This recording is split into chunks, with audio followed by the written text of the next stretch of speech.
For the players.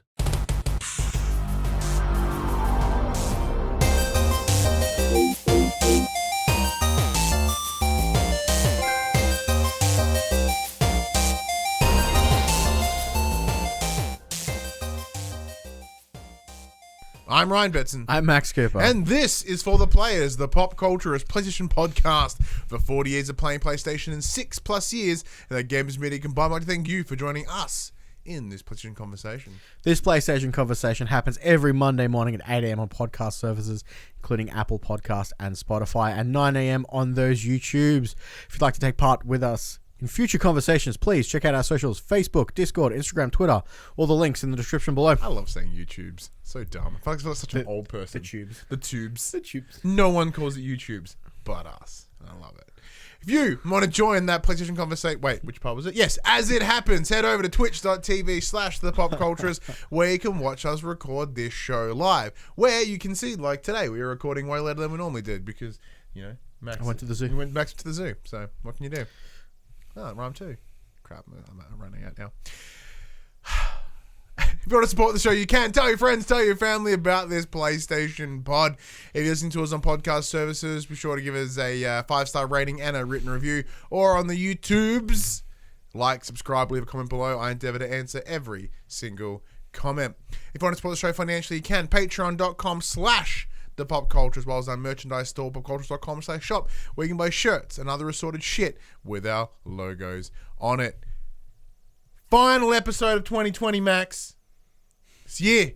Almost donesy. And we only delayed once. Dunsky. We delayed a day. We delayed a day. And we still got it out. Yeah, that's true. You know, we so far we're beating Cyberpunk. We delayed a day, but it's still going to come out on the same day. So it's kind of really... It may still be a hot mess. Oh, yeah. We can't... It will crash your PS5.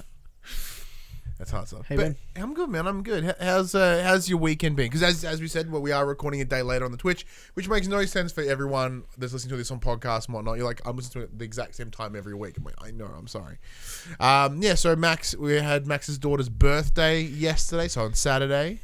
Your son may be scarred for life with abandonment issues. Yeah, so he had... Because all the other Max children... had two friends groups come, and they had kids, and they came, played with my kid. He made friends, and they left. And then another set come. He made friends with them, and then they left. So it's like, James like, what's going on? Where's all my friends? Making all these friends? And, you know, we had a small child had crashed into a massive picture frame glass, went everywhere. Blew it the fuck out. Luckily, no one was hurt. Oh, I cut my thumb on it. Got your thumb on it. Cleaning up the glass, I wrecked last night, because I was still wearing no shoes. Last night, I felt something sharp go on my foot. I'm like, no. Nobody move. Come take the kid. And I looked down, it's just a rock. I'm like, oh, that's all right. Just a nail. It's all good. Unlike Cyberpunk Sean, as he says here on the chat here on Twitch, hopefully no wangs hanging out. I mean, they are, but you can't see because the table's in the way. But I will do this that. This is the censorship table? Yeah, I will do the Mean Girls cut the titty part out. That'll happen. And I'll do that with pride. And then, obviously went to the zoo today where no one knows how to social distance or wear a mask despite signage saying otherwise. And it was like packed capacity. Ugh. Isn't it weird how like things have changed? I liked personal space before COVID, Yeah. and I still had people like swarming. It's gross.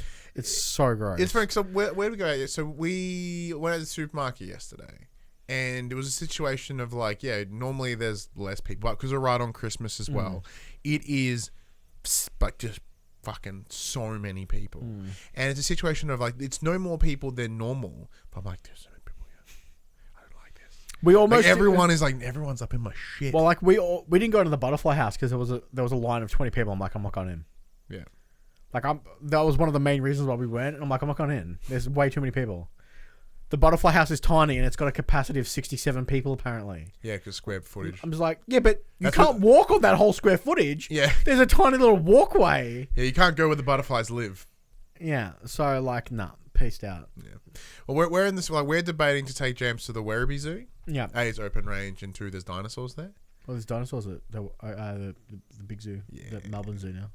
Dinosaurs. We didn't go in because again there was a massive line to get into the dino lab. I'm like, no, I'm good. I don't want to die for dinosaurs. Yeah, no, I can know that. But yeah, so Yeah, man. Other than that, like, you know, apart from hanging out with you yesterday in the fam, which was lovely. I'm assuming you're very happy with how you. Yeah, it was an awesome day. You guys won best prize because you bought a balloon. Yeah, that was attached so to my the gift wife that you actually gave. My wife, like, she wrapped all the presents and then it's like, I should put a balloon on it. I'm like, no, sure, whatever. And then your kid's like, balloon, just like pew, eyes on that bad boy, and gave no shits about any presents. Oh, we tied it to her leg last night. She was crawling around after it, just trying to bite it, blow it up. Scary times. Win. Oh, actually, I didn't do shit. Win to my wife out there. But yeah, other than that, this week's been crazy. So like, it's the last week of work. So we're about to go on leave. I was supposed to finish up on Friday, but my boss's boss was like, "Hey, it's a task I need you to do. Can you get it done over today and Monday?" Totally, you might be paid. Obviously, I'm like, sick, sweet, done. Cool. So it's just some boring end of year admin bullshit. Just make sure everyone's funding's in line. Yeah. It's not very exciting for those. I come talk about PlayStation. And I'm just keen to go on leave, man. I mean, I don't finish work until Thursday. Yeah. And then my wife's got no time off over Christmas, so like, it's gonna be butt anyway. Yeah. Well, so I got TLC tomorrow. I got the last wrestling pay-per-view for the year. Excited for that too. Actually, I am, but I've not watched any in the month coming up to it. So I'm like, I don't know what's happening. I mean, there's gonna be some tables, there's gonna be some ladders, there's gonna be possibly some. There's gonna be some chairs. Yeah. I mean, not ruling it out. It's pretty safe to. Pretty safe bet. Nah, it's like the back. There'll be winners, there'll be losers. Someone will cheat. Yeah, it's the back end of the year, and it's always like the storylines are always like so bum. Sanders gonna come in and win a belt. Like, ooh, nice. Yeah, you heard it here first. Yeah, very excited for that. But other than that, what have you been playing this week in the game side of things? Mainly Grand Theft Auto, trying to do the stupid new heist. It's not going anywhere. And a lot of Smash because Sephiroth's out. What I've come to learn is that Grand Theft Auto is like my seasonal game. Yeah. And I always play it around Christmas. Has it started snowing yet? Not yet. Like, not when I played I hate it for those 3 days where it snows over Christmas. But it's like the only time I play the game. And then like, all the cars handle like garbage. I mean, it doesn't bother me now that I've got a flying motorcycle. Yeah. But like, it still handles like garbage in the snow. Yeah, so like, as far as I know, it's not snowing yet. So we've been doing I want to say Cinco de Mayo, but that's not what it's called. The Cayo Perico. Yeah, Cayo Perico heist. Which is the go to a remote island and then scout it out and heist it. Yeah, basically this drug lord just lives on his own private island, and you got to go and steal some files and then rob him of all his other stuff. Yeah. So like it's the highest paying out heist you can do on an individual basis, but it's also the lowest because you are able to do it solo. Yeah. So like to just do the solo parts, I think it's about 1.5 mil. Yeah. But then if you get all the extras, you can't do. You can net close to 5 mil. Yeah, if you go in there with a full group and everyone grabs their bags worth, you come out with like 4.5 mil, 5 mil. But if you go in by yourself, you can carry. You have a carry capacity. You have a carry. So throughout the context, so there is a compound that has the files in it, which is what you are there to obtain. It will clear you about 1.1. And then you have the option to collect a series of things as you go, whether they be gold bars, cash, or paintings. I've found as well. There's also like weed crops that you can. Yeah, there's a sort of drug sheds throughout the island as well. So it's about whatever you can carry plus the files, and you'll get out. So on a solo run, it's a pretty good net. Yeah. Because it's more than you would get if you were to share through a casino heist. Yeah. But yeah, when you do it as a group, it's probably a bit better. But with the way that our group does it, because obviously when we all play together, there's 4 of us. We do whoever's hosting the heist, whoever paid for all the setups, they get the biggest cut, and everyone else gets the minimum cut because you're just there.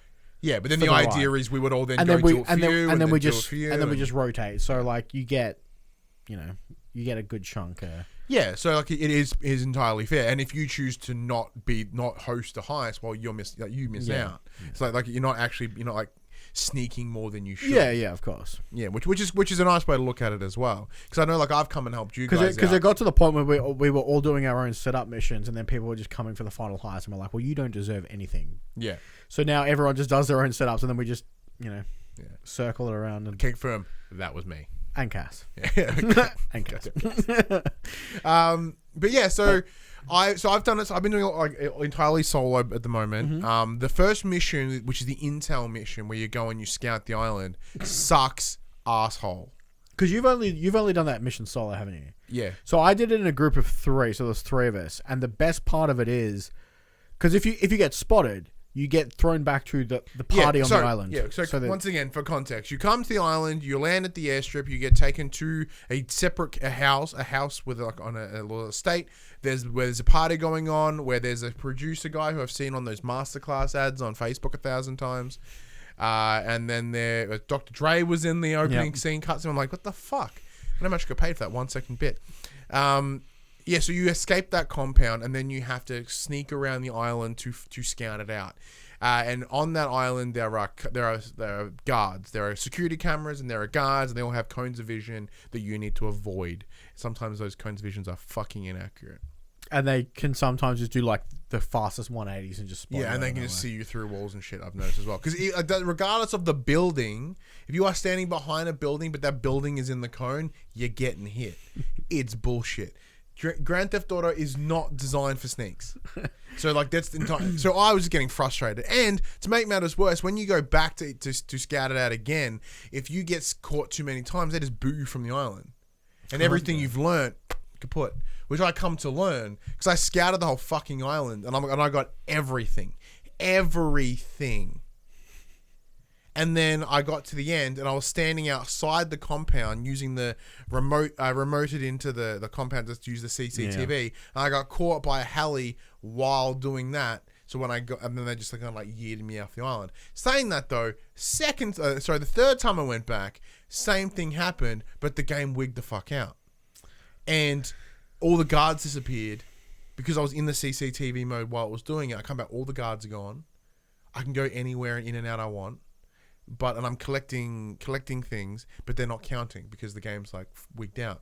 So, and then I went back to the compound, I got flown off, and then I landed back in Los Santos, but I couldn't pause, I couldn't do anything. So the game just shit the bed. Anyway, the long story short is if you get spotted, you get thrown back into the party. Which is really frustrating. But in multiplayer, like if you're playing with multiple people, only the person who gets spotted gets thrown back to the party. Such a the other 2 can still stay where they were, which is really good. Or 3, I think. Is there 4 people? Yeah, because you can have 4 people total, but I only had 3 at the time. So that makes it so much better. Because if one person gets spotted, but everyone gets punished, that'd be so frustrating, especially for the poor person who gets spotted every time. Cass. But look, Park brings up a good point. A GTA sneak is just lowering yourself 6 inches. That's it. The sneak is not. It's like I'm not built for sneak. Yeah, and like to be fair, I still haven't done the final heist. I've done all the setups, ready to go, ready to launch. I've tried. Yeah, but I picked the wrong weaponry. Which weaponry did you pick? I picked the sniper rifle. Yeah, that's what we picked. And the automatic handgun. Yeah, that's what we picked. And I paid for suppressors.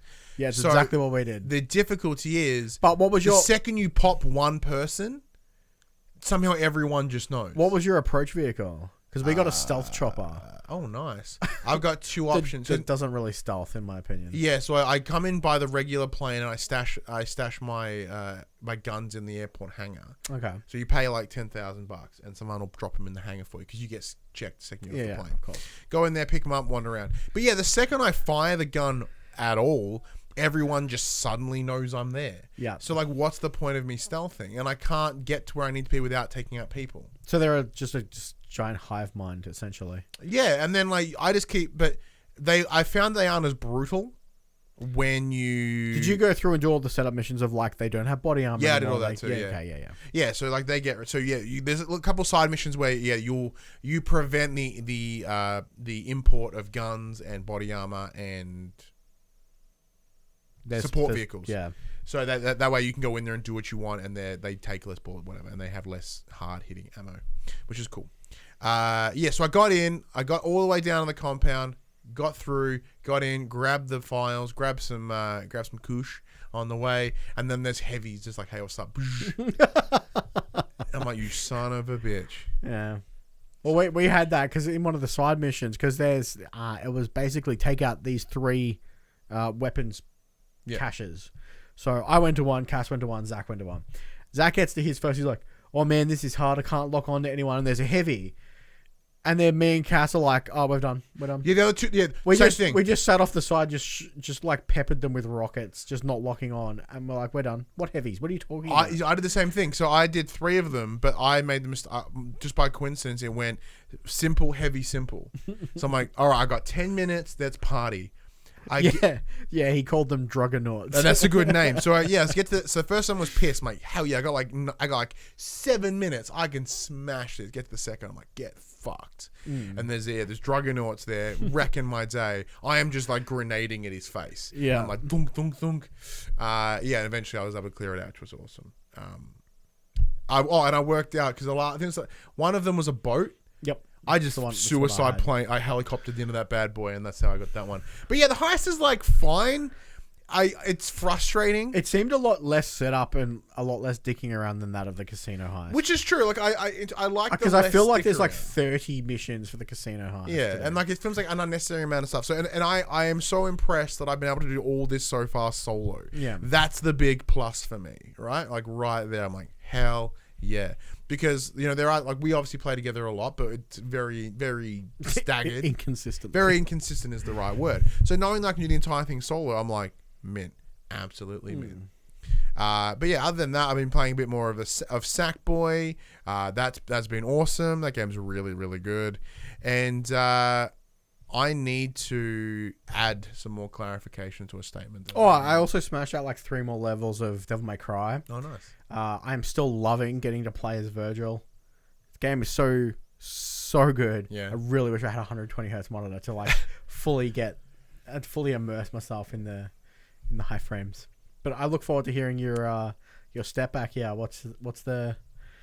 My name's Ryan Batson, and hi, my name's Ryan Batson, and I was incredibly wrong about Bugsnax because Bugsnax is fucking good, but because it is completely different to what it was marketed as. Yeah, it is dark.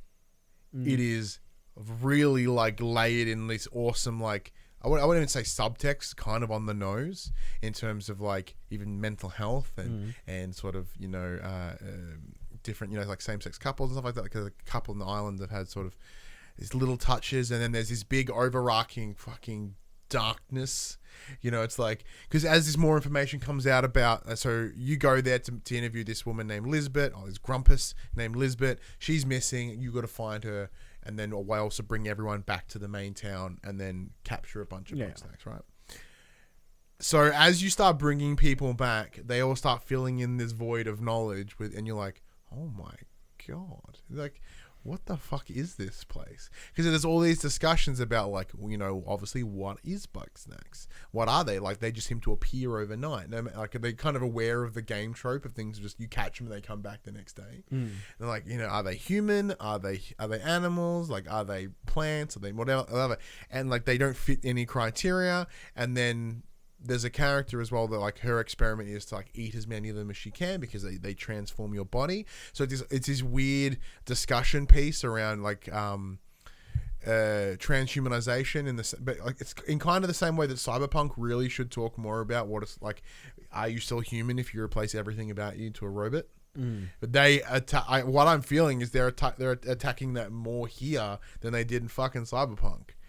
Because she's just like when you work out that you can, once you replace one of your body parts once with a Bugsnax, you can go in and replace it with any Bugsnax. You can just change it completely. I mean, to be fair, Cyberpunk could be talking about that. We just don't know because it doesn't work. Yeah, that's a good point. We'll benefit of the doubt there. But yeah, I'm completely blown away by it. And so, I'm actually kind of chuckling at some of the creations that they've made for the Bugsnax.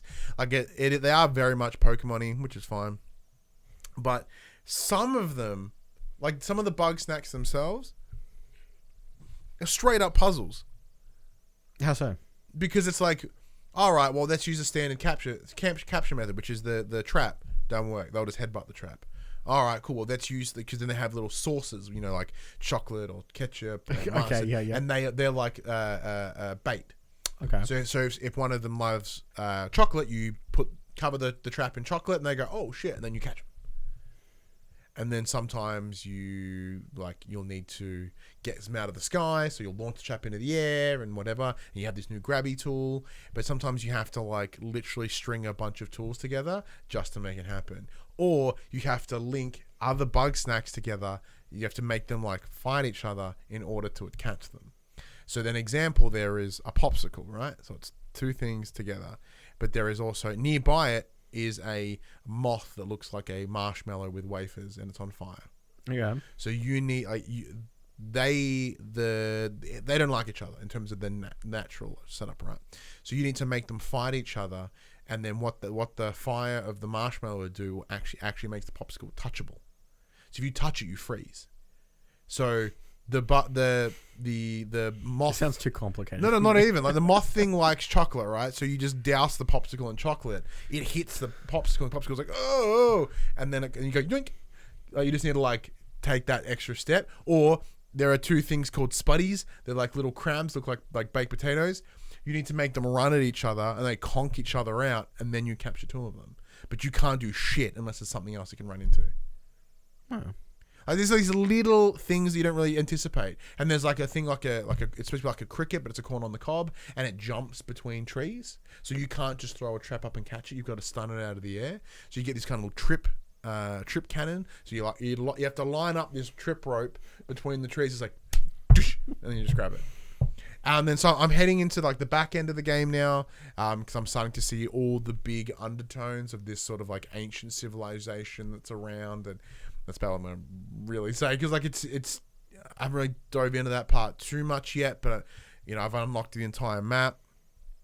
I've seen like almost all the Bugsnax, I've seen almost all the Grumpuses, and they're fun. Some of them are so stupid and so awesome. There's like one dude who thinks that like Bugsnax are his pets and his kin, they're his little like children. He doesn't want to eat them. There's another woman who's just trying to like have sex with them just so she can go in and eat the Bugsnax out of his barn. Like there's so much to it.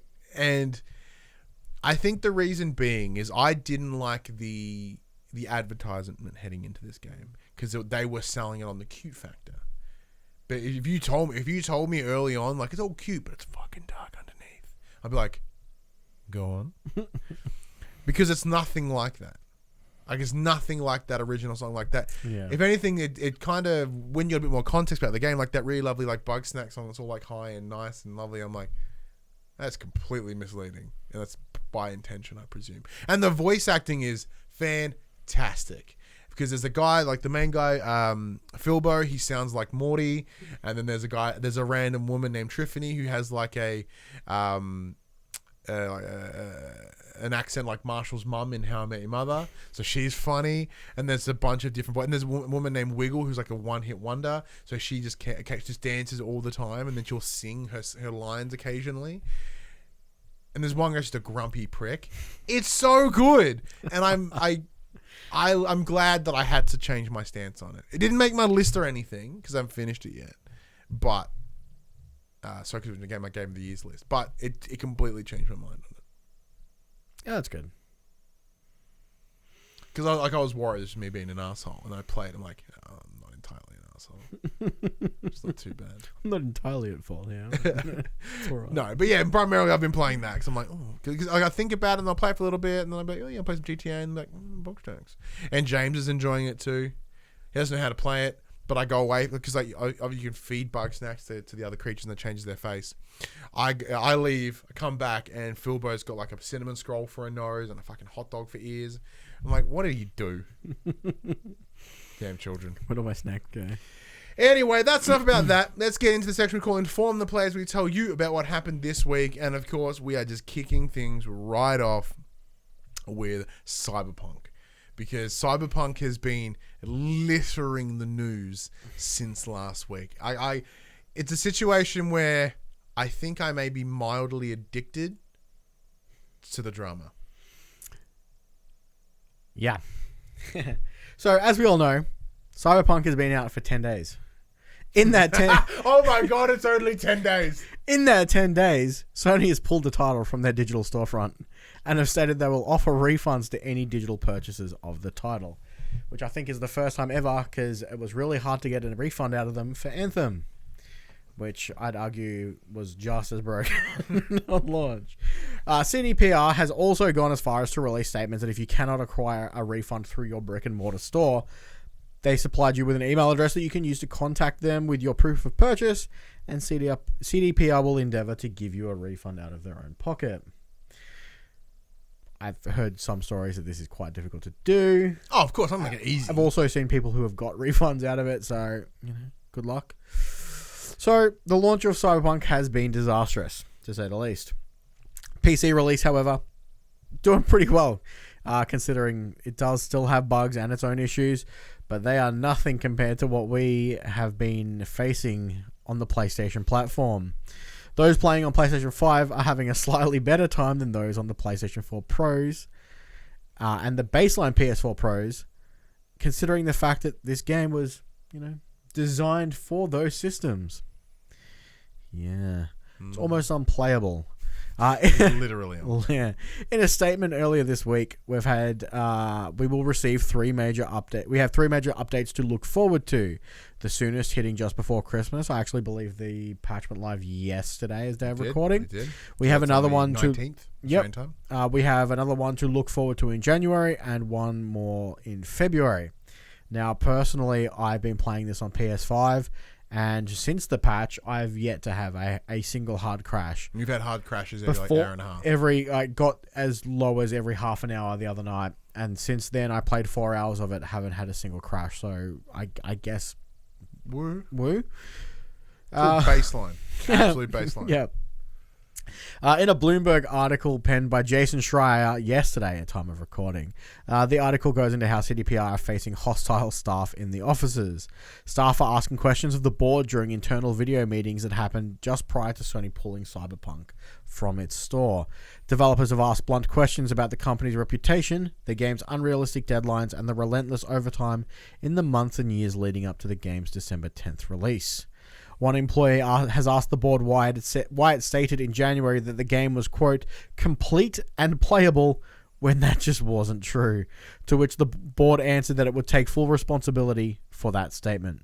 Several current and former staff who worked on Cyberpunk 2077 have all said the same thing, quote, the game's deadlines set by the board of directors were always unrealistic, and it was clear to many of the developers that they needed more time. And the last little bit of news that came out this morning was if your save file gets over 8 megabytes in size, it corrupts and cannot be recovered. So be careful, all those people farming items to sell. Because if your save file's too big, it crashes. They said that is going to be fixed, but anything that's already crashed cannot be uncorrupted. So good luck. This game is fucked. Yeah. How do you feel like owning the chair now? So before we get into this part, 'cause this is going to take some time. Oh, it's a comfy as fuck chair, so it doesn't matter. Yeah, so so for those that don't know, Max bought the Secret Labs chair for his at home, that's right, for his home, and yeah, because you were pretty hyped on this game. I still really like this game. Full disclosure, I've been playing it on PC just to play it. It actually nearly blew up my computer. I got a mid-range computer with a 1070 in it. My computer's like 4K Ultra default, yay! And then my computer just blew up, I guess. It sounded like Ryan's PS4 Pro, so for those good times. Yeah, good times. That was fun. All right, that's just fun. Let's go down by point here. I can't believe it's been pulled from the storefront. That's amazing. I believe that's happened before, but not the refund. Things have gone up and then been pulled. Trying to get a refund out of Sony from their digital storefront is literally like pulling teeth. It is literally impossible. And Sony just recently had been pulled up by the ACCC for that exact reason. Because their understanding is you opened the game, therefore you installed it and you turned it on. You've used it now, we can't get a refund. But you can't know that it's broken unless you use it. Bam. And that's how, that's why they're being pulled up by ACCC. I think they were fined $4 million or something from recollection. Because I tried really hard to get a refund for Anthem. Yeah. Because I got blue screen after blue screen after blue screen, and they're like, "No, man, you've played it. You've played it. It's gonna get patched. They said they're gonna fix it. You just gotta wait." And on top of that as well, so the next thing's about these refunds, right? from what they've in that statement that they released, it implied that they had an agreement with PlayStation. They didn't know. Yeah. They just threw them under the bus. And speaking of PlayStation, by the way, they don't fucking get off scot-free here. Although, like, almost all these problems are entirely CDPR's fault, unquestionably. You cannot argue that. There is some fault at PlayStation here. Like, certification is really not a whole lot. It's to make sure, it's to prevent any trademark infringements. It's to ensure that the game doesn't crash and brick consoles, which is doing anyway. But like from the statement in an investors report, it pretty much sounded as if PlayStation went, "Look, we'll take your word that you're going to fix this before launch, yeah?" And they went, "Yeah." So they gave him cert. Yeah. Even though they knew, both Microsoft as well knew that the game was fucking hot mess right now. And they still went, "We'll give you cert because we trust you." Yeah. That is insane. But yeah, Microsoft did also pass on as well. They went, "Yeah, sure, that's fine. We'll take your word for it." Yeah. That's how I interpreted that, and that's what they sort of were alluding to. How is everything right now is like, why is no one addressing that? That should be a concern. Like, they can't sit here and be like, certification, the idea is to catch this shit. Yeah, so why are they letting it through based on studio prestige that they don't have? I mean, what goes into certification, anyway, though? Is there some guy sitting in a Sony office playing the entire game to make sure it works? No. Because if that's the case, it obviously wouldn't pass certification because you can't turn it on. Yeah, so that a lot of it is they do test it and they give it a go and they run it through its paces or whatever. Yeah. But obviously with a game like this, you can't see it all the way through. Yeah. But there is something here. There are 20 testers that test each version for QA. So they get sent a copy and they run through it and give it a bit of a once over and see how it goes. Right? Obviously, they're not going to catch everything. It's physically impossible to catch everything. And especially when you're in a large open world game like this, it is near impossible. But like, there's issues. It's literally impossible. But like, there's issues with the first quest where some NPCs just don't spawn That's in. my point. Like, that are required to progress in that is quest. Exactly my point. So, that means at that certification space, they turned to and said, "This is fucked," presumably. And CDPR, "Yeah, we've been working on it. There's going to be a day one patch." Like, well, you fucking better hope there is. And then they took their word for it. So in the last 10 days, there's been 5 patches to Cyberpunk. Yeah, my big point, but once again, it shouldn't have to because it should fucking launch correctly. I agree. My issue is that what is the point of certification if they just don't care? Yeah. But like Dash pointed out, they knew that the console versions were fucked, which is why no one got any for pre-release. No one got any to review. Every single review came out for PC. CDPR have intentionally lied and manipulated the information. This is not them being like, "Oh, we just, they haven't gone out of their way." They explicitly, with all intent and purpose, went out of their way to avoid people seeing the console version. And like, this is the company that thought everyone was like, "Oh, they could do no wrong." They are as shitty as every other company. And on top of that as well, if any other company even remotely tried to pull this, I even thought about doing it, they would be burnt the fuck down. And right now, all the internet is just full of people like trying to suck this studio's dick. They're like, "Oh, they'll patch it by March." It came out in December. Who gives a fuck what it's doing in March? It should be working now. This isn't an early access title where you're going to be updated over time. It needs to work on its fucking day one. And to make matters worse, as they talked about, they were crunching in order for it to hit this date. So they crunched the staff crunched their ass off to deliver this. A, I'd hate to see what it was if they didn't crunch, but 2, what is all that stress for? That stress and work achieved nothing. Yeah. It's almost like they thought they were going to get a slightly bigger break before everyone realized that it was broken. Look, COVID may have done something. COVID has probably been an issue. But even then, the game was due to release before COVID hit anyway. Exactly. So, like, what was the state of the game in February when it was due to release in, like, March or April? Yeah.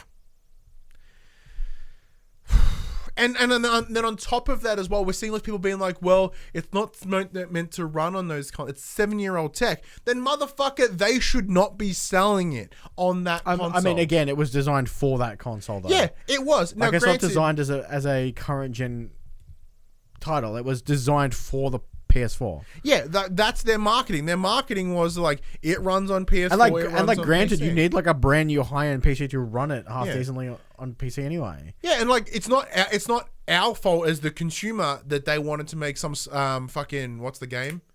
The one they used to like make Far Cry Crisis. Thank you, a Crisis benchmark game. But even then, like, and that's the other misleading thing as well, and that's why this whole Metacritic thing is just absolutely insane.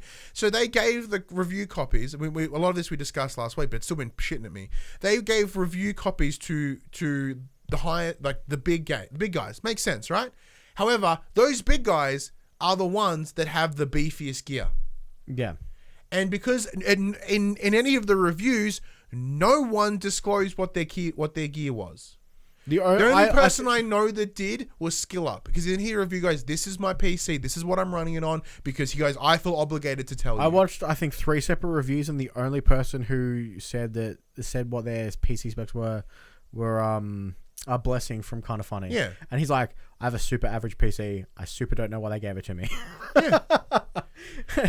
But like, I must admit, as frustrated as I am about this game, when I actually do get to play it, I really enjoy it. Oh yeah, like, I super enjoy this game. My frustrations aren't at that. Yeah, my frustrations is on everything else, because like, as I said, for me, I simply find it baffling that the gaming populace are still sucking the game, and that's the thing I don't understand. Whether it be because they for some reason need to validate the purchase to themselves. They're like, well, I spent the money on it, therefore I'm going to defend it until it dies. Like, I don't get it. I don't understand it. And the idea, I love hearing the staff are fighting back. That's awesome. That's fantastic. Because, like, they're a public traded company, so all this has been sort of out in the open. I think their stocks have dipped like 19%. Well, also like 20% on launch day, which is insane. Yeah. And, like, it's ridiculous. And like, there has to be, because they've got the board, right? And the board are to blame, because as Buddy mentioned in the chat, the board were just being greedy, and they were. Like, I understand that they were in a difficult position, right? Where because of the hype train that they built. It's just a shame that the hype train that they built created this level of anticipation for this game. Now, it's not the consumer's fault that they were unable to deliver on that promise. So they were then put into a position where they were forced to push this game out, because the backlash for delaying it again would have been insane. However, the backlash were valid, and like, they shouldn't have put it out. I agree. The saddest part is these developers have been working on this title for like 10 years now. Yeah. And you really don't get a second chance at a first impression. No. Like, the only game that's come close to it that I can think of in recent history is that hot mess PlayStation game, No Man's Sky. No Man's Sky has done really, really well. Yeah, because they put their head down and they fixed it. Yeah, but the big difference, and they also stopped talking about it. Yeah, for like but at the core of its game, it hasn't changed. Yeah, like they just put in everything. They put in everything they said. That's the big difference, and it's the same argument about Fallout 7, like about Days Gone, right? Days Gone, it was because it didn't have the hype, it got a lot of hate, even though it came out in a better performing state than this. Anthem, same boat. Like Avengers, same boat. Avengers is a pretty subpar game. However, its framework was built. It just wasn't very good. Like, the difference here is Cyberpunk is a game, and that's it. It doesn't run. Like, although there's some cool moments in it and we're enjoying playing it, it is literally unplayable. With Avengers, the game is playable, but it just fucking sucks. Yeah. Because, like, the loop is shit, but the game works. Like, you boot it up and it plays. And there were moments where it would just, like, wig the shit out and, like, you get 2 volts for the last 4 times I've booted up, I cannot play multiplayer. Yeah. It just will not let me play multiplayer. It's because no one's online. It's trying to pair you, but it won't let. I'm trying to play with friends. It's like you don't have any friends. Yeah, and like Fallout 76 is in the same boat. That game was buggy. That game was shit. But the difference is that game was buggy and shit. And Bethesda was already a whipping boy at that point, right? So that's the big difference here. Now, has CDPR irreparably damaged their reputation? I fucking hope so. I think it depends on how long it takes them to get it up and running to where they wanted it to be. But like, there's no way that I think what they're gonna do is get it to the point where it can play on a PS4 Pro, and I think they're gonna focus most of their effort on getting it next gen or current gen now. And that sucks because it was designed for the PS4, and like it super sucks that that's gonna be the way it is. But I think that their ambition got to them. And I think they've designed it. Our fault. I agree, but this is how it is, and this is just what's happened. Yeah, and it's one of those things. Like, granted, they are doing somewhat of the right things to get it ready. They're like, they have a roadmap in mind of what they want to deliver and how they want to fix it. But if it took them 9 years to get to this point, who is naive enough to think that the next 3 patches will fix it? That is not physically possible. You know what I mean? It's like if there's been all these hurdles, all these problems, and they can't get it after a near decade, what makes them think 3 months will fix it? I'll have to wait and see. But on top of that, the gamers are forgetful. They are the worst. So they'll forget. And then a couple of years, and they'll be like, "Oh man, remember Cyberpunk and how it plays really well?" And they're like, "What are you on about?" Because they'll forget, something new will come out and they'll just completely forgot. Man, I can't wait till Anthem re-releases. Yeah. Anthem's in the same boat. Like, I really enjoyed my time with Anthem, but again, it was just, you couldn't play it most of the time. It's frustrating. I have a lot of anger towards. I think a lot of it is anger. A lot of it is like is vindication, because I said for the longest time I've been on that. I wish they had just delayed it again. Yeah, I've been on that stance of CDPR aren't the company everyone thinks they are. Like, I see all the memes saying, the back and forth, like, release it, but it's not ready. Just release it. Fine, we'll release it. Why'd you release it? It's not finished. Yeah. But once again, that is also their fault. Yeah. So because this is our last episode of the year, we're having a break, so I got to get all this out because I guarantee more is going to come back. If it's Stews, I'm here for a release. Oh, we're getting yelled at for getting the list. But yeah, they've delayed all their DLCs yeah, or whatever. they've said that the DLC will not be worked on until they fix the game. All right, well, before we go in there, Puck has a tinfoil hat theory in the chat here on Twitch. My tinfoil hat conspiracy theory about Cyberpunk is that the bugs are superior intentional because the true ending of the game after DLCs is us waking up from a bad VR dream. Man, if they totally put that in the game, they're like, oh man, like it's weird, your chip's wigging out this whole time. But like when you can stand there and look at an empty street, turn around, and then go back and it's suddenly full of fucking people. Yeah, I love the reverse. There's just people everywhere, and you shoot one bullet, and then you quickly go spin, everyone's gone. Game's fucked. They've all run away. Proper fucked. All right, a game that's not so fucked, even though I didn't enjoy it. Ghost of Tsushima. The latest update has added matchmaking to its high-end content. The developer writes, quote, "In order to address this feedback, we're adding the new fill party options, which will offer the ability to set specific parameters when you're attempting to find other players. This new tool helps you fill your party for gold and nightmare survival missions, nightmare story missions, and yes, all 3 chapters of the Tale of Cayo. Yeah. IO raid. They also continue using these fill party options. You, alone or with 1 to 2 members in your party, can search for players to complete your party of 4 based on your goals. This essentially means that the raid now has optional matchmaking. Mad. Which is a big thumbs up. However, Sucker Punch does warn that using this method may mean that it takes longer to find suitable allies. Makes sense. Once you add additional criteria, it's going to be a problem.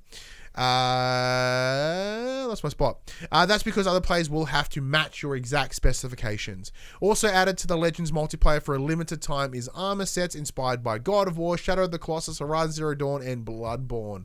You can unlock each set by completing any story or survival mission with the corresponding character class. So I think Horizon's for the Archer, God of War for the Samurai, I believe Bloodborne's for the Healy guy, and the last one's for Shadow of Colossus. Mad. They look kind of cool. I don't think it's going to take me back. I did the raid once with my group. We did it once. we decided that was way too difficult to bother trying doing it again. we're like, we got our clear. It doesn't matter. It's all good. We kind of wrapped it up. Nice. Because I don't think they're going to add any more content to it. So it was a nice little package. Kept me busy for about 3 weeks. Really, really good fun. Enjoyed it way more than when I did the single player. Yep. It actually almost got me back into playing the single player because I just enjoyed playing that game so much in the multiplayer setting. But it didn't hold me for very long. No. Well, once again, because right now we're battling the problem of like space on our PlayStation. So we're all kind of like, can I go back to that? Because like right now I'm like, I want to go back to Days Gone. Like I want to finish it. I want to get the plat. I installed Days Gone and then went, this is not for me. Well, you never played it. I played it for like 3-4 hours and was like, this is way too slow to start for me. Oh. This is coming from a guy who plays Persona. That's a good point. Sackboy Run. In the latest update, online multiplayer is now live. If you play in co-op, then you'll bring all of your Dreamer orbs back with you. While there is cross-play across PS5 and PS4, so you don't all need to be on the same system. And even more importantly, you can now transfer your save progress from the last gen version to the current gen. Which is mad, because I've been playing it, and I know Buddy, friend of the show, he was in the chat before. He's been playing as well. He's got the plat, and there's multiplayer trophies. I can be like, hey buddy, let's play together. So all those people who were lucky enough to get PS5s for Christmas, you'll be able to upgrade your saves. Mad. So one thing before we jump into the next part, Sean goes, how about all the female characters having to be eye candy? That can be 100% explained in Cyberpunk lore. Because if you look at Cyberpunk as a larger genre, when you're in a world where you can be constantly augmented and updated and added to, that strive for perfection is 100% there. So when you are younger, when you're in your teen years, you are not, you're younger, you're not getting your ears pierced, you're getting cybernetic implants. And so the world itself is designed for everyone to be of a particular level of attractiveness. It's kind of in the background, but it's already there. You traded, buddy already traded Sackboy. That's fine. I was playing myself. But yeah, no, like it's not explained because it's kind of a deep lore-y stuff. I've been reading the TRPG book, and I've been getting a bit more background info about it. I played the TRPG for Cyberpunk. What do you think? Good. Really good. Yeah. Well, because apparently, if I was to play it like I'm playing Cyberpunk in the game, I'd be dead in like an hour. Yeah. The game would just shit the bed. But yeah. The problem is, it seems Cyberpunk says, buddy, it looks to just use it and exploit it than actually having commentary on it. Bam. And that's a big thing about it in general. That comes to whether it's trans representation or it's gender fluidity representation, sexuality representation, whether it be just sort of the world itself. There's these things in there that should or could be addressed, but they didn't, or they said that they could. Like the whole, it's a problem that a lot of developers run into when they try and adapt a tabletop RPG into a game. It's why all the Dungeons and Dragons games suck. Yeah, but because they cannot capture, not just building those systems in, but even it's hard to capture the world that they come from when there's more, especially when it using D&D for reference. There's so many core books or lore books for it. It's really hard to condense that down into a 20-hour. Very true. But in terms of the gender fluidity of the title, then don't have it as male and female. Have it as option 1 and option 2. Yeah. Be able to choose your pronouns. Be able to to choose because right now you can create your character to look how you want, which is cool. You can pick the voice that they have, but the pronouns are connected to the voice. Which is like, I know it's one extra step. It's not that hard. It's one extra step. So if I want to make a female, a character that looks what everyone would consider to be female, but I want them to have a masculine sounding voice, but they want them to have a gender neutral pronouns, that can't be done. Yeah. Because I've chosen a male voice, I will only be referred to as a male in that game. Yep. Minor thing. It seems like this is the importance of pronouns. Like, I remember when this whole sort of started coming to a thing. I remember having a discussion with people like, why is it important? You just tell me what you want, and then I'll call you whatever you want. But it's the idea of that, like that respect. It's just a respect thing. It's like an understanding. Yeah. You know. So it's like if I meet someone and I'm like, hey, dude, like I'm sorry, I'm actually female. I'm like, oh man, I'm so sorry, and then you change, and then you correct yourself. Yeah, and then because that's what makes the world better for them. Yeah, of course. It's just the thing, the literal bare minimum. Yeah, and that is, and that's exactly what like they've done here. What they could have done, bare minimum, but they fucked it. Next up, speaking of bare minimum, Assassin's Creed Valhalla. And when Assassin's Creed Odyssey was released, Ubi got slammed for its XP boost, where you could buy real money to just pump up the game to make it a bit faster. Yeah, I think I essentially gave you a 50% bonus XP on everything. Yeah, on everything. When Valhalla launched about a month ago, it had no such purchasables. However, after update 1.010 comes those exact items. As the name suggests, these save-wide purchases permanently boost all of your experience gains by 50%, effectively eliminating 50% of the game's grind, quote unquote. The XP boost costs 1,000 Helix credits, which translates to about $10 US. This is seen as rather an underhanded addition, as this has now missed the review window completely and has been introduced right before the Christmas season, which is the exact same issue that I had with Crash Team Racing. Because once the reviews are up, everyone in the reviews is like, "Hey, there's no microtransactions. This game's fucking mad." After that window, they start putting them in. Dirty. Ubisoft has sent the following statement to Game Informer.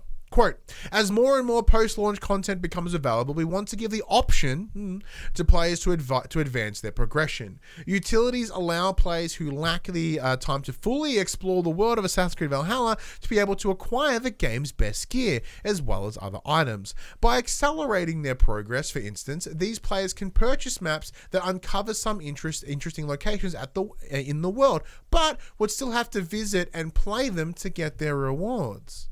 The other addition to the new patch is adaptive trigger support for the DualSense for the PS5. It's basically what you'd expect. R2 tightens as Ivor pulls the bowstring back, and it was a noticeable point of resistance. It also feels different depending on the type of bow that you are using, hunter, light, or predator. Light bows, for example, fire off extremely easily compared to the longer draw of a hunter bow based on the pressure that you have applied to the trigger. So it's interesting because obviously since Origins, Assassin's Creed has become very almost RPG adjacent. It has become exactly that.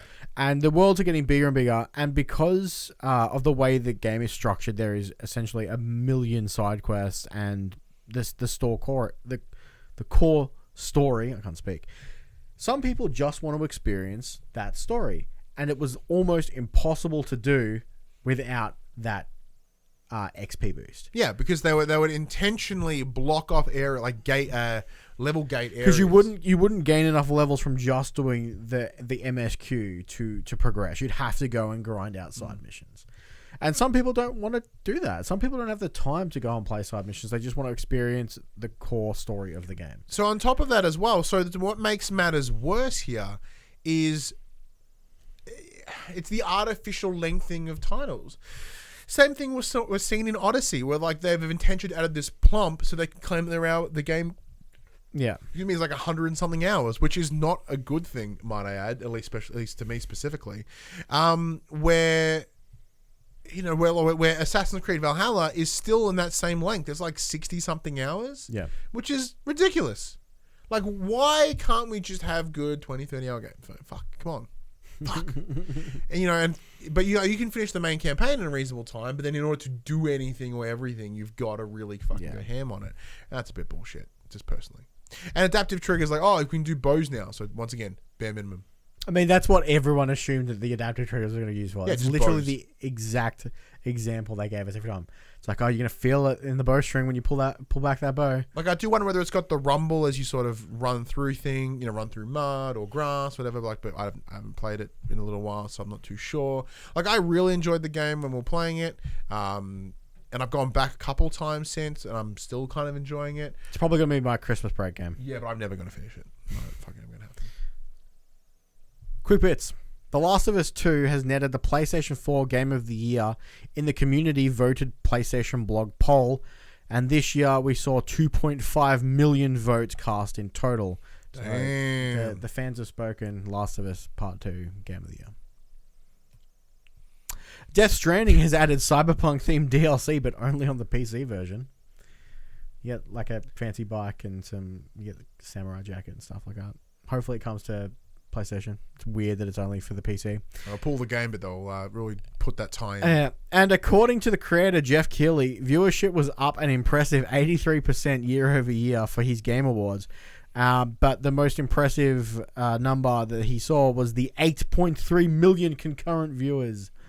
Damn. for the Game Awards. Everyone wanted to see those world premiere. Yeah, no one wants to see Trailers. no one wants to see the. But yeah, 8.3 concurrent, and then you watch that shit plummet. Like it's Every 20 minutes when a new trailer shows, it just like bombs back up and then it goes.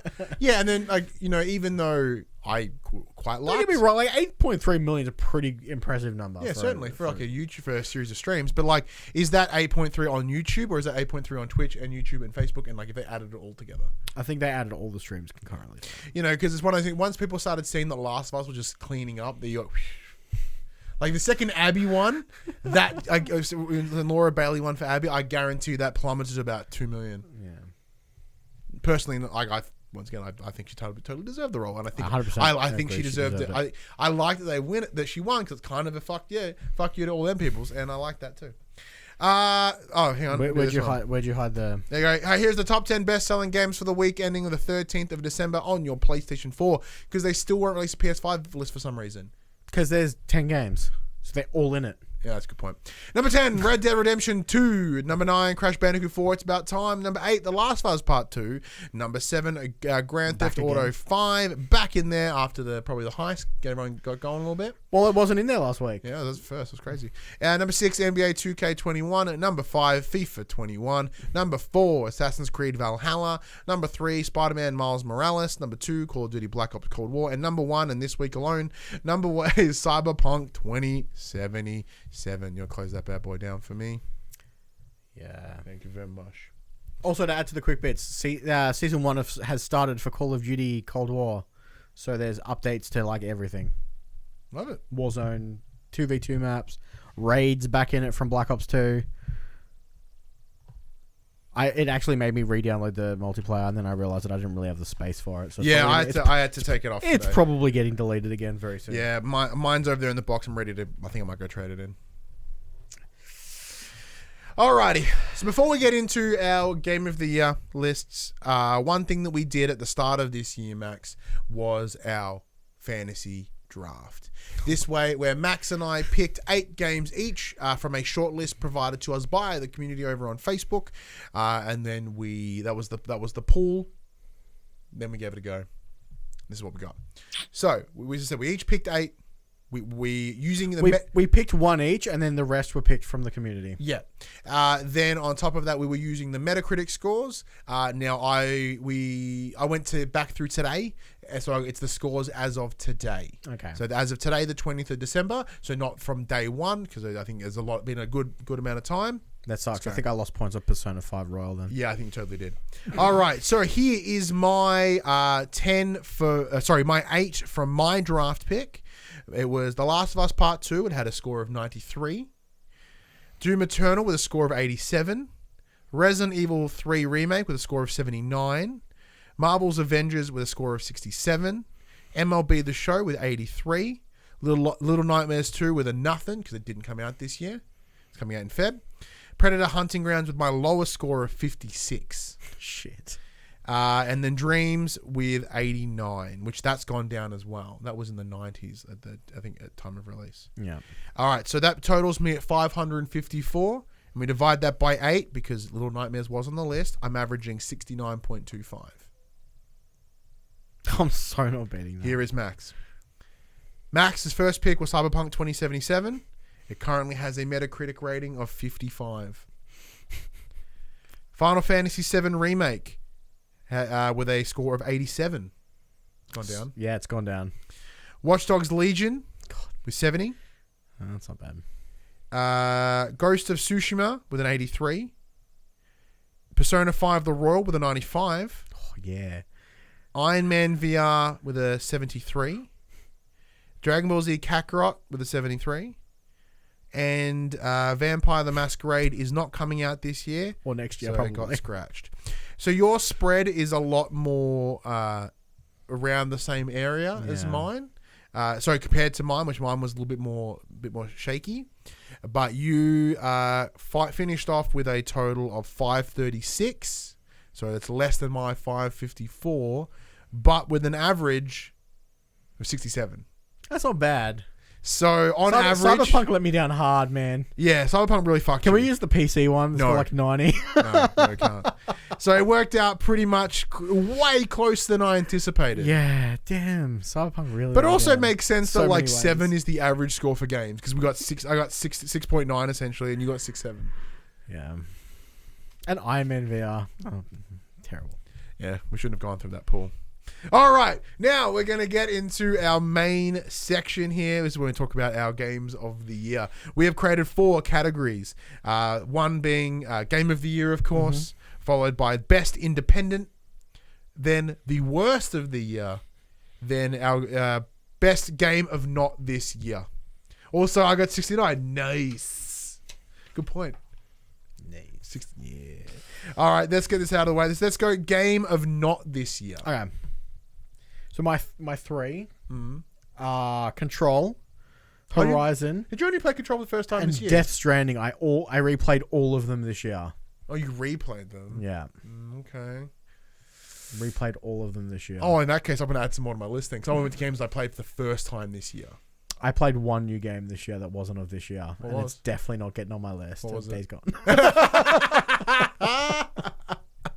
So, look, that category, when we first started these awards, like our version of the awards, like 3 years ago, that category was in there because Josh only played old games. So he's like, I didn't play enough new games. You did. I'm like, that's a good point. So we might have to scrap the category because my list is 1. Yeah, well, my Who wins that winner list? is Death Stranding because it's still a fantastic game. And it's on PC now. And it's on PC now. My game of not this year, because let me have a quick look at my total list. So for this year alone, I completed 24 different games. I completed 24 games, but I played about 55 in total. Not all of them were of this year. A lot of them, so example, Resident Evil 2 Remake, I went and did its second run, and that's brilliant. I guess I could put that in the list because I had done the second run. Then like Doom 2016, I finally played to completion. I played Strange Brigade, which was super odd. Super hot. I went back to Ratchet and Clank. I ran through again. But for me, if I could, I'd put Resident Evil 2 Remake second run on the list and possibly as my winner. However, because I played it from start to back this year, it is the Spider-Man The City That Never Sleeps DLC. Okay, you picked a DLC. Yeah, because there's no full game that really won me over. Like I could, it was a great DLC. like I could put Resident Evil 7 because I did replay it this year and it's still fantastic. But I was really going assumed for was their category. Yeah, that's all right. Games that I'd played this year that wasn't of this year. Yeah, no. What we can do Because I went back to Horizon on PS4. I probably should have stipulated that, but that's perfectly fine. Worst games of this year. What are your nominees? I'll let you go first. So my nominees, I put Marvel's The Avengers. I've got it. Mostly not because the game itself wasn't really shit. It's the lack of potential. Like, so the game is like The squandered license. squandered potential. The Avengers, the whole Marvel property is and could and should be massive.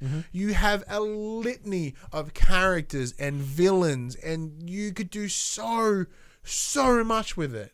But instead, you're just fighting the same robots in repeat in short instances. And like there is nothing in terms of the long-term multiplayer that is remotely interesting.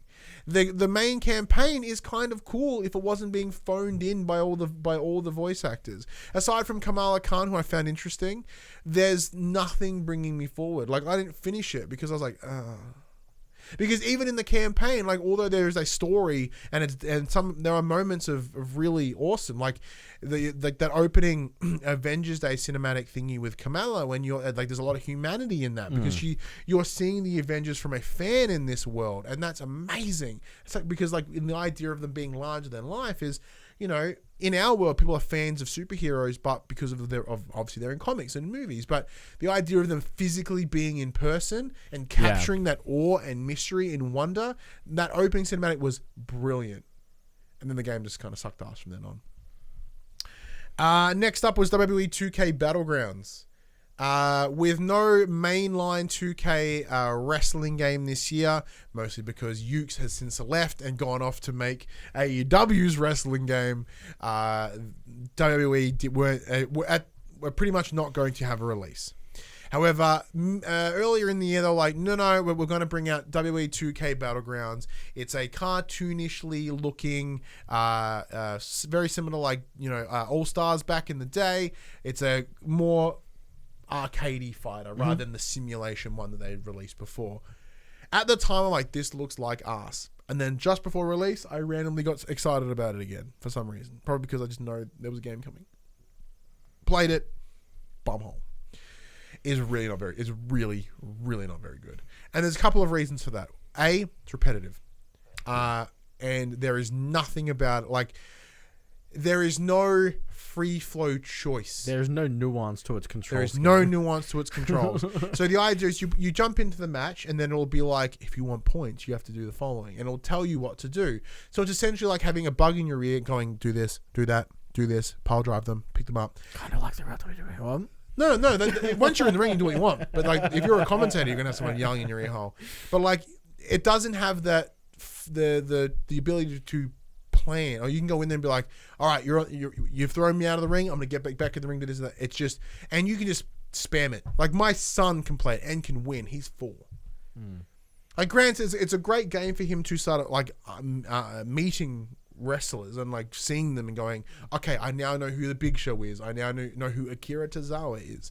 Like, I know who Finn Balor is. So like, for him, he can start to see that, which is great, because when I watch a lot of wrestling here and he enjoys watching it with me, is it's cool for that reason, right? Like, we get to share something and he's starting to understand it, which makes it even better. Whether he likes it or not, like, it's up to him, but it's something that we can share. But on top of that, the game is completely built on a paid loot system. Yep.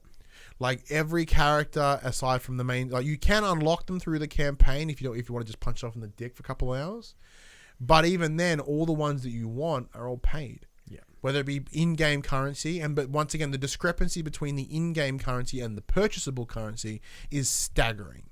It's absolutely staggering. And with WWE having the biggest roster it's ever had, it's near impossible to not spend $1,000, like thousands of dollars on there. It's bullshit, and it's kind of ugly because all the characters look the same, all their entrances are the same. There is only a handful that have mildly unique entrances, but everyone else just looks the same, plays the same. It's bullshit. Game sucks, asshole. And finally, just for the memes, Cyberpunk. So my 3 are Avengers, Cyberpunk, and Fast and the Furious. Did you play Fast and Furious? I did, for about 20 minutes. Oh my god, I didn't even know if you actually played it. Ew. It was terrible. Why did you buy it? But the winner or loser in this category, I guess, is currently Cyberpunk, and it really hurts me to say that. And as much as I'm loving playing that game when I get to play it, the game is honestly so broken, and you really should wait to play it. Don't sully yourself like I did. And buy the chair. No, the chair's great. great. Into the hype. The chair is great. Very comfortable. Very comfortable. Makes playing the game a lot less. Yeah. So my worst game is Cyberpunk, and as much as I'm enjoying playing it, it is really hard to play it. Yeah, I have for me, like, the game is fundamentally broken, and much like you said, like, Avengers has its problems, but for the most part, you can play it from start to finish through. Yeah, you cannot do that at the moment with Cyberpunk. Yeah. Like, I feel it's like low-hanging fruit to take on Cyberpunk here, even though it's kind of deserves it. Like, it is. It is. But I think there's also a recency bias to that as well. So like, I think I'm like, okay, look, up until 20 minutes ago, I was going to say I was Avenger, but it is honestly Cyberpunk. It is honestly Cyberpunk. There you go. Well, then not so bad. I cannot. Because like, having last year, my worst game being WWE 2K20 was a fucking hot mess. I can't even remember what I had for worst game last year. Let's see if it's on my list. You still have the list, don't you? I still do. That is not a category that we did last year. Should be. I think we removed it to I do not have it written down. I think I just may have picked it to make just clear the worst game because bum. Look, the real answer, I guess, is Cyberpunk, but I'm gonna pick 2K WWE. Yeah. Indies. Indies, my best independents. Now there is an independent missing here because it's in the top. It's in my game of the year, so I took it away. Number one was Moving Out from SMG. I also have that on my list. Moving Out is dope. It is fantastic. It is a game that I played heaps with my wife this year. Yeah, so like earlier in the year before COVID really kicked shit into gear, Paul and I, actually, no, maybe in the back end of last year, Paul and I went to the studio in Melbourne and we played it. And when I was playing, I'm like, this is going to be mad. Because like it had that same energy of Overcooked mixed with, the idea of like working together to lift and move things. I mean, I just had fun yeeting shit out of windows. Yeah, like I just threw things out of windows. And then like one of the missions that we played, which I think is in the main game, because there were some that we didn't, where you just have to try to dispose of a giant giraffe. We did this weird arcade one where we got sucked into an arcade machine and we had to throw shit off the side of an airplane into moving trucks. Yeah. That was so much fun. Yeah. There was one where it was like... And the giraffes were like impossible to throw because they got like... Their necks are just like this and you're trying to hold onto the head and the body. And because there's a weight disparity between the head and the neck, so it's like really easy to move the front half, but the back half is like... Brr. Such a good game. Game's mad. Absolutely mad. And we've been able to use it at work as well, which is another big plus for me. So far, SMG have been able to deliver 2 games that I can use as my day job, is using games as a teaching tool and as a therapy. So shout out to SMG for once again just continuing to be fucking awesome.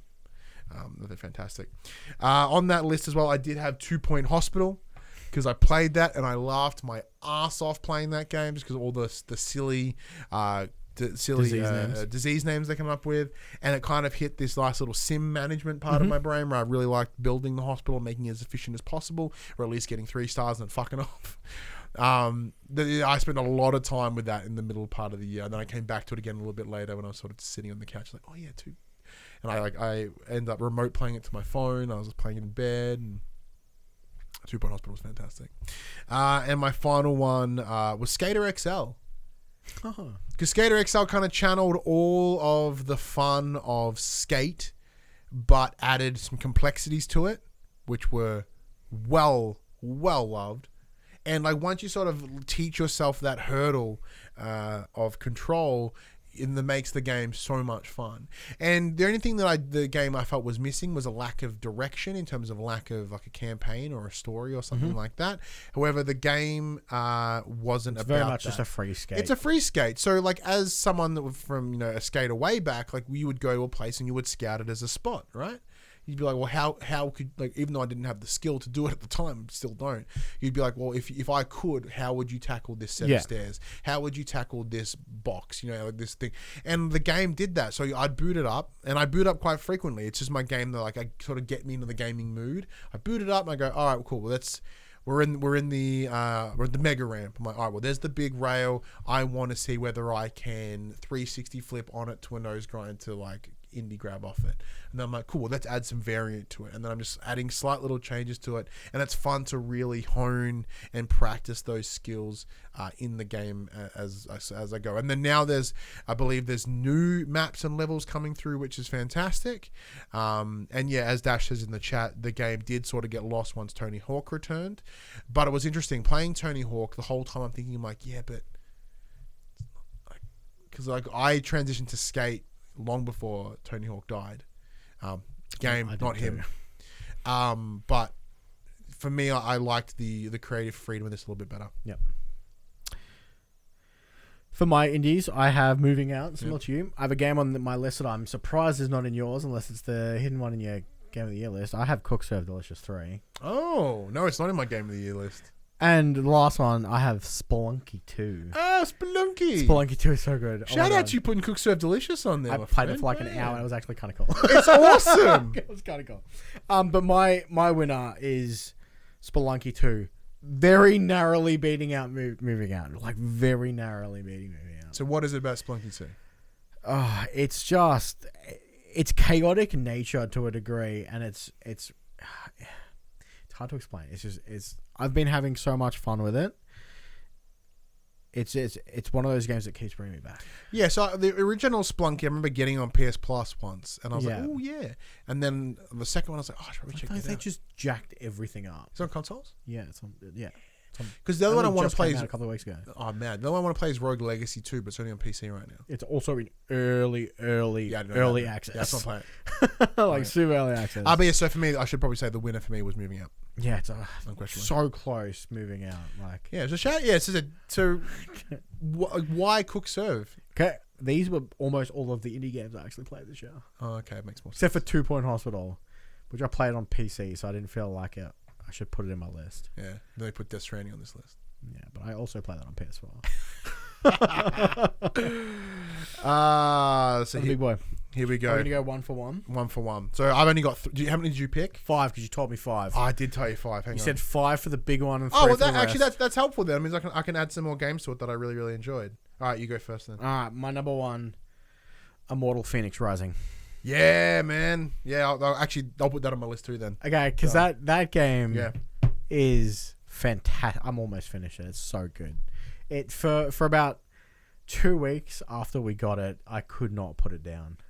That game's humor and the way it pushes its narrative between the conversations between Prometheus and Zeus are just absolutely fantastic, to the point where it changes the game world depending on how they're narrating for you. Yeah, I love that. And it's so whimsical and colorful, and everything's so good about it. The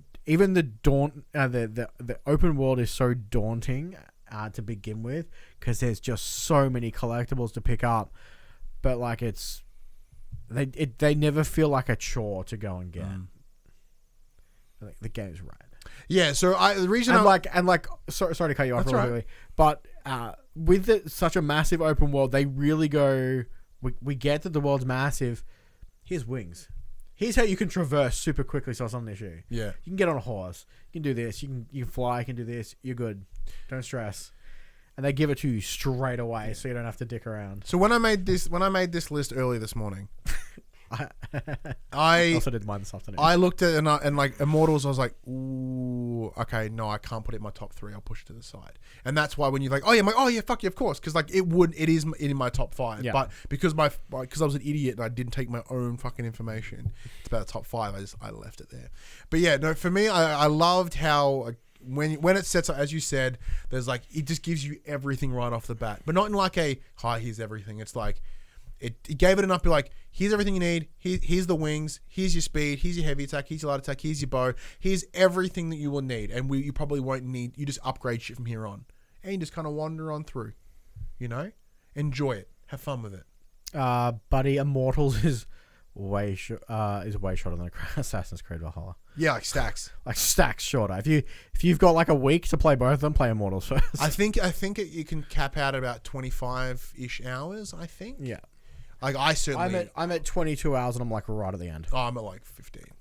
So I haven't played a lot. James, I've been playing with my kid actually, because he loves the fact when you beat an enemy, they just go fucking sky high. So he will tell me to do, like, I've not progressed in the story because we're just fighting things. Yeah. He's like, go over there. So we fight a bear, and then as I hit the bear, he's like, see ya, and it gets rocketed off the screen. So I've had a bit more fun on the side stuff there. So yeah, I'll put that as my number 5 as well, or in my top 5. Next up would be Mafia 1 Definitive Edition. Ooh. I remember feeling really positive about that game when I played it. I left and I was like, yeah. Because like I said, it was removing all the extra world bullshit made this game so straightforward, coherent, and great. I cared about all those characters. So how they went throughout the game, I was instantly transfixed. And when like watching them path and see where they grow and see where your character would grow, and then at the end, I'm like credits, and I felt satisfied. And like, because with many games you don't feel satisfied at the end. Where here I'm like, yeah. And because it plays fucking stacks better than Mafia 2. I should put that on my worst games of this year, because that game was bumhole. And so I forgot about it right now. I literally forgot that game come out. Next up on my list is The Last of Us Part 2. Oh, okay. Nice. Very nice. These are in no... Yeah, mine's not. So in no particular order, mine's my Last of Us is in here as well. It's on everyone's list. Yeah, but It honestly deserves to be. it is in my top deservedly 5 so. list. So the Like, game is deservedly on the list for a number of reasons. A, it is a technical feat. The game is visually impressive. There are moments where you think you're looking at fucking real people, and that part I truly love. On top of that as well, many people shit on it for its narrative, and I think some of those burns are totally valid, because there are narrative decisions here that are very weird. I still stand by I would have loved this game way more If you played if Abby I played first. Abby first. Yep. Like if everything was exactly the same, but I got to play Abby first. Yeah. But I think that also changes the It narrative. totally does. It completely changes what they're trying Totally to do. does. Because what this game is trying to Because you won't know what her story is until you play. Yeah, and it completely changed the narrative because what they are trying to do is they're trying to get you to feel empathy. What they needed to do is make it 2-player, so someone plays Ellie at the same time as you play Abby. Yeah. So if you want to hear a lot, like I add a bit more in-depth chat to it in Buddy Watson's show, Radio Watson. We were on there doing our Games of Generation. It did make my Game of Generation list. I dived hard into that game about why it's really, really good. And for me, one of those things is that trying to do something different, whether it's successful at it, it's very different, but it tried to do something different, and it tried to make you feel something. Yeah. And it wanted your visceral anger, and it achieved it. It wanted you to, but with that visceral anger, it also wanted you to try to empathize and understand it. Think about someone that isn't you, and understand that in the real world, or in the world in general, there are nuances. There is grays. It's not everything is black and white. And the world we are surrounded in by now is littered in black and white. And sorry, everyone believes it's black and white, but the world itself is grey. It's forever grey. Everything is fucking grey. But, because gamers are built up on games where there's always a good guy and a bad guy, or we're built up on anime, and anime always is a good guy and a bad guy. Wrestling always is a good guy and a bad guy. And that's not how the world works. And on top of that as well, I really enjoyed playing it. It was fucking way too long. But Oh yeah. but everything about it was brilliant. There's these extra little things they've put in there. The game is absolutely remarkable. I'm assuming it's on your list too. Yeah, it's in my list. Yeah, for sure. My number 3. Sorry, wait. This is my number. Not particular order, but my third pick in my nominations. Yes, would be Sakuna of Rice and Ruin. I said it at the start of the when we reviewed it with Padge. I said that it's a Game of the Year contender because it fucking is. Game's awesome. On my list. I did not play it enough. Yeah, so that's why it didn't appear in my best independent list, because it would have won that one, and then it felt weird putting in the Game of the Year list as well. We ain't the fucking Game Awards, all right? You balance that shit out. So yeah, it's as the review said, it is a fantastic side scroller, sort of beat 'em up, a little like Venture-y thing, Metroidvania-esque, with a mad farming sim built in it as well. So while you're off fighting and gathering collectibles, you're also growing some dope rice, and you're the level of meticulousness in growing that rice is right up my farm sim dork brain alley. It's mad, and it's fun, and the characters are cool, and I hate anime with a passion, but I really enjoyed the art style of this game, which is anime as fuck, and it's still really, really good. Next up for me is the only PS5 title in this list, and that's Demon's Souls. Nice. I mean, it goes without saying. Yeah, you would have put that on there. I've been playing this game since it came out on PS3. I tossed and turned about putting PS5 games in this list, and even if I did, it would probably have only been Miles Morales. Mm-hmm. And Miles Morales was really, really good. I mean, technically, Miles Morales is on PS4. Yeah, true, but I played on PS5. So, Miles Morales is really, really good, and it probably should make... It's not on my list at all. Probably should be in my top 5. No, I mean, it's certainly in my top 6, I guess, because it probably would have come 6. But, I had more fun with the other games that I've mentioned. Like I said, I probably had more fun with Mafia because I was unexpected. I knew that I would go. I knew that I was going to. I can neither confirm nor deny that my PS5 has Demon's Souls thematics to it. Yeah, so Buddy the chat goes, your PS5 Demon's Souls theme. Essentially saying, how is it not going to get on that list? Next up for me is Persona 5 Royal. Ah, of course. I mean, it's just as good as Persona 5, but with added extra bits. and it's still fantastic. Yeah. I enjoyed playing that. I do give people shit for Persona, yourself included, Dash included. I mean, Josh included. you've seen my spreadsheet of what I do enjoy playing that game. It's just I can't give it the commitment that it probably quote needs. Oh yeah, no. But when I went back and played it this year for work, when we named our character Greg Be Smashin', that alone made the game fantastic. It's because I just chuckled my ass off every time they called him Greg or Greg B. It was awesome. Chuckled really hard. My final one for the year is Doom Eternal. Doom Eternal took everything, because that's 5, I think, yeah. I think that's 4. Oh, no, because you had Sukuna. Never mind. So Doom Eternal takes everything that Doom 2016 had, made it bigger, made it better, and added a stack of cool shit to it. So in terms of... Huh? Sorry, I'm just counting. I think you're still at 4. I think this is number 4. No, it can't be. I still have one more to say. Yeah, so I've got Last of Us, Doom Eternal, Sakuna, Mafia, and Immortals. Oh, yeah, okay. So Doom Eternal is brilliant. Like, although it felt weird to do a lot of traversal stuff, I completely loved all of it.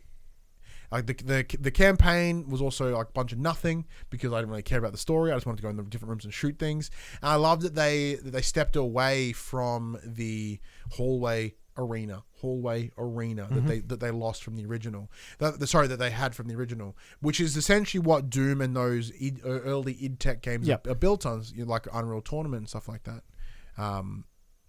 But they were still able to keep that kind of core system, but add to it in a way that made it feel different from that, which made me had to rethink about how I go into every encounter. Because when I replayed Doom 2016 earlier in the year, once I got the double barrel shotgun, I just only ever used, like, because every enemy takes the same, has the same effect. But where here I'm having to jump between weaponry, and I have to hit weak spots on the enemies. And when you're seeing like the visual destruction of the characters, you shoot them and like bits of them fall off and stuff. Like you're constantly monitoring the room around you, and you're obviously always having ammo conservation, sort of like thinking about how you're going to do it, because if you're working on this guy, you can see his health is wintering down, but then you might have to switch that to the other dude to your left, but knowing that there's a guy to your right that you have to chainsaw to get ammo, because you're going to need more sniper ammo to take it, that guy to take it. That level of the slightly increased level of intellectuality, not a word, added a lot to Doom. I thought Doom Eternal was mint. My last one, Final Fantasy VII Remake. Fucking nerd. I really, really, really enjoyed the way they retold that story. I think that it's the best way to describe it is probably adjacent to the story that was originally told. I really enjoyed the new combat. I liked it being similar to that of Final Fantasy 15, where it's kind of like a real-time, more real-time combat, similar to that maybe of Kingdom Hearts is probably a better description. There's still that option for old school mode, but it is definitely nowhere near true to old school mode whatsoever. And it's really worth playing it in the new way. It seems like that is the intended way to experience the game. The game looked gorgeous. It brought back all that nostalgia from playing the original as a kid, and now I just have to wait another 20 years to get part 2. So the real question is, what is your game of the year? My actual game of the year is probably Persona 5 Royal. Why does it trump everything else? Not about the game itself, but what is it about? I mean, it was really the game itself. Persona 5 Royale, Persona 5 was such a strong game as it was, and all they've done is added additional content to it. It's still the same tight game. Its combat system is fantastic. The day-to-day essential teenager life that you play out is fantastic in a sim-ish way. The way that it progresses its story in the not the castles, the dungeons, whatever the term is. They're like when you go into their to their safe space. Yeah, their hearts, and you're in their breath, fuck their hearts. I can't think of what the term is that they use, but just the entire system of it being an RPG and the character customization, the different personas that you get to use and how they interact with with what enemies you're versing, and it's just a solid game overall. Like, it doesn't really have any technical issues. The game runs brilliantly. It looks amazing.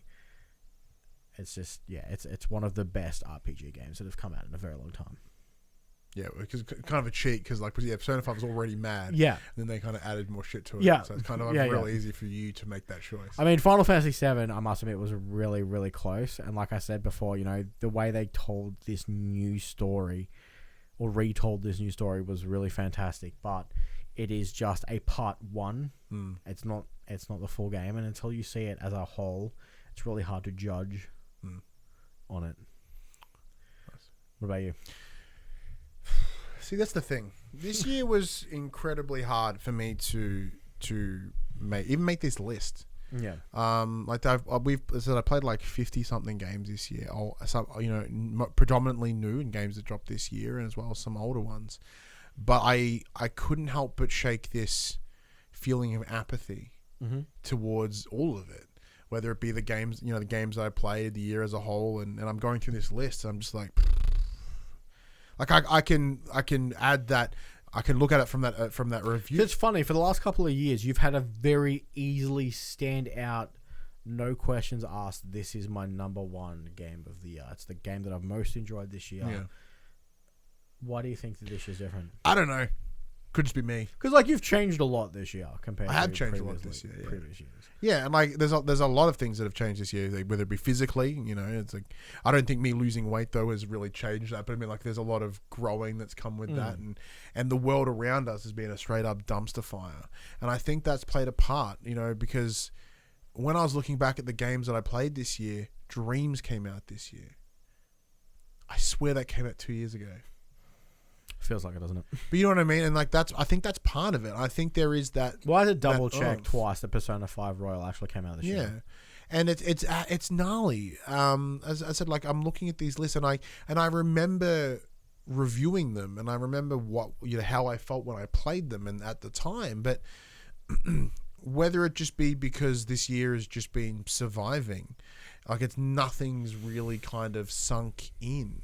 Yep. Is that depression? Probably. Yeah, you know what I mean? It's part of it. And as I said, I looked through that list, and there was just nothing that really jumped out at me. So if I guess I had to make a pick, I don't fucking Last of Us, sure, there you go. That's my pick, I guess. But even then, like I really enjoyed playing it, and I enjoyed conversing about it and like confronting my clients with it, because a lot of them had sort of regurgitated internet opinion on the game. So it was nice to be able to use it as a platform to like have conversations with people, and that part was a lot of fun. But it's just, and like we had PS5 come out this year as well, and like I love my PS5, it's fucking great, but even then, like because it's relatively a kind of flat-ish, at least perception flat-ish launch, and plus also mine broke, but that hasn't tarnished my thoughts on it at all. It's just this, I don't know, like it, there's the flatness to all of it, to the year, and whether with the games that I've played, and like that's not a detriment to any of the titles. We just sung a bunch of praises for these games, but it's just like I can't sit there and be like, yeah, this is the clear winner. Yeah, like this wasn't like last year with Death Stranding. It wasn't the year before with God of War. The year before that with Wolfenstein 2. Like when I finished those games, I'm like, this is game of the year. And like when I finished The Last of Us, I'm like, this is a really fucking good game. I didn't have that, but that's because I played it in a day. Yeah, that wrecked me. I think that also sullied my opinion of that game too. Yeah, big time. It deserved a more spaced out time. Yeah. But that. So I know that's very way to sort of end our awards, but that's how I feel about it, man. Let's add one more quick category. What are you most looking forward to next year? Is there a game that that's coming out next year that you're really looking forward to? You're hoping that the God of War Ragnarok is releasing next year. Do you think that would be lovely, but it's not. Horizon Forbidden West. Forbidden West will be rad, but I do need to go back and finish Zero Dawn. Like I've now returned to that game 3 times. I've never finished it, mostly because I find a window of time. I'm like, this is it, and then something will come up, and I'll be like, I gotta go play that for review or whatever. You know what I mean? It's just kind of nothing's coming out over this Christmas break. Yeah, I'm probably gonna play GTA. I know that feeling. Yeah, like, so Ratchet and Clank. Yeah, Rift Apart, because having played Ratchet and Clank earlier this year, that was fun. Rift Apart would be cool, I guess, but just kind of like, okay, cool, yeah. What about you? I think Horizon's probably the big one for me. Yeah. Sure. Like, I'm excited for that, but like, honestly, one of the real big things I'm excited for is PAX. God, I hope PAX is happening. Yeah. Like, this year has made me realize how important that event is for me. Because it's a situation, and plus I had so much more invested into it this year as well. Yeah. You know, so and normally it's the one event that makes me feel like what we're doing is valid. Yeah. Because we get to run around and play shit and do cool shit and have a ton of fun.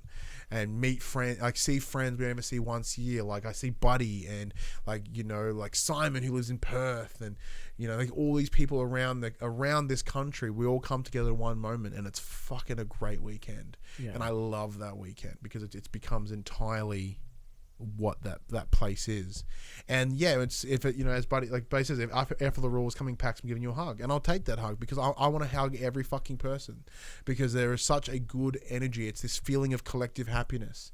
I've talked about that a lot this year because I think that's what this year has been missing. It's been missing those moments of collective happiness because you don't sort of realize how important it is. Like people are like, oh, I hate people, but no, we are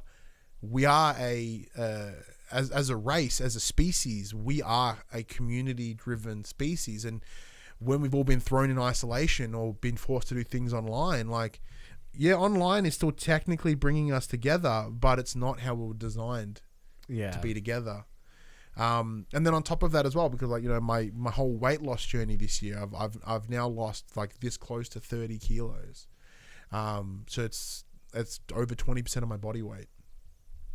With the idea of going to PAX and being like, fuck yeah, and like showing everybody off. And I did still get to do that. Like I went in and I got to be a part of a panel for the generosity stream. So I still got to attend PAX in some way, but it's not the same. Not the same. I think that's a big part of it. I think, yeah, so next year I'm 100% looking forward to PAX. I'll fucking love PAX. And yeah, it's just something about it. It's funny. I found my PAX badge from last time I went. From last time I went. Well, to mine PAX. will live behind on the screen there. Well, hanging off the it's camera. funny because Ellie's like, "Didn't you go like last year?" I'm like, "No, I literally haven't been since 2017. Was the last time I went. It's the first and last time I went actually. So I went with you, Josh, Dylan, and all that. Well, see, and for that as well, because you missed out on seeing it from the other side this year. Yeah. Like, I got to meet a bunch of cool people when I went, but yeah, it'll be different looking from the other side. It does. Like when you like going there as a general populace is mad, and like the experience isn't all that different from going there as some sort of content creator or press or whatever, but it does add a little flair. I guess to there's it. probably less lines that I'd have to line up in. Yeah, sometimes there's less lines, but even then, like because when you're there, you approach everything differently. Because you're in work mode essentially all weekend. Your brain is looking and assessing rather than being like, oh, that game was pretty cool. I'm like, all right. Like even I remember playing even when I played Final Fantasy VII for the first time there, and I'm like, I'm actually probably going to enjoy this because like watching, but like granted it was very alpha because like Cloud's hair was like jaggy as shit and all these little things, and you can also be misled. Like we played the A-Day Avengers Day demo for Marvel Avengers. I'm like, this game's gonna be mad. Not even close. Yeah, like I know it's a really depressing way to look at the end of the year and be like, yeah, well, nothing really made me feel anything. But there you go. Like that's part of it. However, I did reach out to the community through our Twitters and the Facebooks to sort of get what they believed their games of the year to be. Buddy, who has been head back to the chat, has jumped in as well. He says his game of the year is Last of Us Part II. Yep. Best independent is The Pathless, something that I haven't played. That's I've been looking forward to playing The Pathless. I've been meaning to pick it up. It's like what, $60 at the moment. That's that cool. That's that cool. Oh shit! Dylan from the Explosion Network's here. You have to sign all the fan shirts, Max. That's one thing that's never happened. I've never been asked to sign anything, fucking ever. And I never will get there. His worst for Cyberpunk, and his best game of not this year was Return of Obra Dinn. That's a sick game. I've been wanting to play that, and I saw it was on sale, and I was like, ooh. That's worth it. 100%. And then Zach Jackson from Well Played jumped in with Roki for his independent game of the year. Incredible story and use of sound design to enhance the emotional aspects of the narrative. Best holy shit, I didn't expect this game to be this good, which is not a category, but shout out Zach. Was Streets of Rage 4. And game of the year is for him is also The Last of Us Part 2. Which is mad. And then we also did get one with a couple over here on the Twitter. We've got where is it? Where'd he go? Shane Bailey. He's one of the dudes from Ubisoft. He's an absolutely fantastic guy. We owe a lot to him in our early days of becoming content creators. I have to do what? Sorry? I didn't sign up for this. Have to do shots off Ryan's chest in the annual PopC Media only party. Yeah, go for it. Do it. There's less chest now, so it's kind of fun. And that means less shots. That's true. Well, that's true. Which means less fun. Yeah, there's less belly button dent now. So body shots is going to be something. Less lint now? Yeah, that's true. He's put Hades as his game of the year. Which Hades is really good. I need that to come on console because I won't play it on PC. And then Benny, he's also jumped in as well. Put Ghost of Tsushima as his game of the year. Streets of Rage is his best independent because he's led to believe it's independent. He wants to say Avengers is the worst because he hasn't played Cyberpunk yet, but he did also have fun with the Avengers. And the game that he played of not this year was Baldur's Gate 3 because it is technically in early access. But if that's not eligible, he puts Mortal Kombat 11 because the Aftermath DLC was fantastic. Baldur's Gate 3 is great, but their last update ruined my save. Oh no, really? They patched it so hard that all the old saves don't work, so I got to start again. Luckily, I was only like an hour in because I piss-farted around for so long. Cool. At least you know one thing's consistent: early access game and like fucks with saves. Same as Cyberpunk, man. Like, man. But either way, yeah, this is our last episode of the year. Big thank you for everyone for watching and being part of the show for this year. So as I said, like, we've actually seen some growth this year, which is mad. Like, not staggering growth. We're still very fucking low end. And, you know, out of the top 4 PlayStation shows that are made out of Australia, I think we're fucking 4th, 3rd maybe. Like, you know, when we're not seeing like big, massive growing numbers, but there has been a recurring increase over our weekly episodes. Like I think it's like 6 of our top 10 best downloaded episodes have come from this year. And I do think that's part of it to you, Max. Like, I think having you here for the full year, because you sort of sprinkled in the back end of last year, but this has been your full year, full run of shows. And I do really think you've revitalized this show in a number of ways. You know, both Josh and I had been running the game for a while, and we were getting, well, I'm still very fucking cynical, but having someone to bounce off me. So it's the fact that I've done 52 different intros. Yeah. And then, running off you, you know, sort of being that counteract to my cynicism has been fantastic. I'm getting there, don't worry. Oh, yeah. I'm getting there, don't worry. But I mean, like, and because we hit different niches as well, which makes it way more exciting to talk about games. And there are times that we've disagreed, and there's been times that we've agreed, and it's been great. And watching you grow and become so much better in this space has been absolutely amazing. Yeah. Like, not that if you were ever bad, but like, I was horrible to start with. It's okay, you can say it. Yeah, like October of last year, you know, you were a bit hesitant, but now you've got the flow, you've got the pattern. You now can verbalize your critique. You can, you know, articulate. Like, you can smash it. It's funny how differently I now approach the games that I'm playing. Isn't it nuts? Yeah. I'm like, I can't just play this to play this now. I've got to like. So that's the only downside. Does kind of ruin games for you.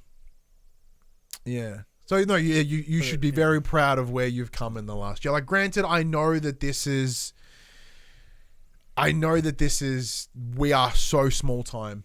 Like, it's not really working in that space, but it's nice to be our own little niche of the internet. Because, like, we are a niche within another niche. You know, but it's been very, very fun, and I hope you've enjoyed the year. Oh yeah, it's been great fun. Yeah. I've really enjoyed what we've done this year. Yeah. That's not stopping. We're not going anywhere. Like, we're going to take about 2 weeks off. I think about 2 weeks. So the plan, we'll come back in the new year, have a nice rest it up, and obviously play a bunch of games over the break. I hope you all do the same. But yeah, of course, big thank you. Touch the backlog of shame. Yeah. So yeah, big thank you to everyone. As I said, like you said, it's all just gonna be GTA 5. The one downside of podcasts in general is that you very rarely do hear from your audience. So I love that we do that we stream this every week live on Twitch. It's a great way for us to get involved with you all directly. And for those of you that do leave comments on the YouTube video, or occasionally, I've received some sort of like emails and stuff as well through the website. Like, no one goes to the website. We've had a couple of people be like, "Hey, that's been mad." Yeah, it's no, been nothing. No games come out. We are. Yeah, we're coming to the players. Dash in the chat asked, "Is there anything coming to the players?" No. I know it's PlayStation show, but now that Among Us is literally on everything, we should really do an Among Us group night. Yeah. Because that one thing that I want to like looking into. Me and Puck have got some business scores to settle. Yeah, like it's been great to see some of those returning voices that are sort of there for us every week, and that being the likes of Puck, of Dash, of Buddy, of Cass. Cass has come through a lot recently as well, and then you've got the likes of Sean Levitt, who comments on every video, or Triller is another one as well, and Dave Chataway. Like there is a handful of people, like core people that always come through. And I greatly appreciate. I fucking love all of you, man. Like it's, as I said, like I would still do this even if no one was watching. It'd be so much harder, but I would still do it because it's fun for me. But it does make it better. Cass is still here. He heard you. Oh, hey, Cass. Yeah. So one thing I'd like to do, because one thing that we've really not done over this year, or even in last year as well, was have that real community aspect, because. For sure, the fucking PopC community is kind of dead, like the Discord's fucking quiet, because all you guys talk about is bloody wrestling. Even that's because the only people that are on the Discord talk about wrestling. So we need to reinvigorate it. Same as the community group on Facebook. It's getting a bit of love recently, because I'm just finding myself on Twitter so often. I'm just all my conversations happen on Twitter. Yeah, but I would love to rebuild that in, and have an Among Us night, or something like that, because that'd be awesome. I'd love to bring that in. So keep an eye out for that. And we'd also love to have the return of from the players, where we used to throw out questions to you guys, and you would respond to it, and we would put those responses in the show. I guess we kind of did that permanently with the live setup, where, like, we're always hearing from the players throughout the show, but like we would love to sort of have a question and answer sort of section of the show, because we've even really changed how we've run the show. Like, we don't have a main topic anymore. It's just news, and we just kind of fucking go. To be fair, at the start of this year, we planned out all our main topics. Where's my fucking? And then I think I properly yeeted my calendar. And then every game just went, you know what? No, and just delayed themselves. And then obviously with the global pandemic, everything just went up in fire. And then it got to the point where we were doing, almost 2 hours of news, because there was just so much news going on, because everything was happening all at once. And it just made fuck that calendar. Fuck it. I spent like hours. It was all color coded. It was all well written. And actually, hang on. So, here it is. My last act of defiance. Am I strong enough? No, I am not. I have to do it in 6 month lots. There we go. 6 month lots. Yeah, back when the back half of the year had nothing in it. Merry Christmas, everyone. Thanks 2020. You fucking suck. Well, send us out. All right, everyone. This PlayStation conversation happens every Monday morning on podcast services, including Apple Podcasts and Spotify, at 9 a.m. on YouTube. If you'd like to take part in future conversations, please check out our socials: Facebook, Discord, Instagram, Twitter. All of our links are in the description below. If you want to join us as the conversation happens, head over to twitch.tv/thepopcultures, where you can watch us record this show live. You can be in the chat and become part of the show. It is greatly appreciated. If you want to support the show, you can. Tell your friends, tell your family about this PlayStation pod. If you're on the podcast service, be sure to give us a 5-star rating and a written review. Or if you're on the YouTubes, be sure to give it a like, comment, subscribe, ring the bell, all that crap. I endeavor to answer every single comment. If you want to support us financially, you can at Patreon patreon.com/thepopculture, as well as our merchandise store, popculture.com/shop, where you can buy shirts and other assorted shit with our logos on it. Don't buy it before Christmas, because I bought like fucking 6 weeks ago and it still hasn't arrived for Max yet. God damn it. But we hope you all have a Merry Christmas and a Happy New Year. We will all see you in 2021. But until then, I'm Ryan Betson. I'm Max Cooper. And that was For the Players. Yeah, hopefully in the new year we get more space for our PS5. Yeah, I need a fucking more hard drive, eh? I have to delete shit's balls. And my VR adapter. Oh, where's my VR adapter? Where's my VR adapter? All right, give me that mouse.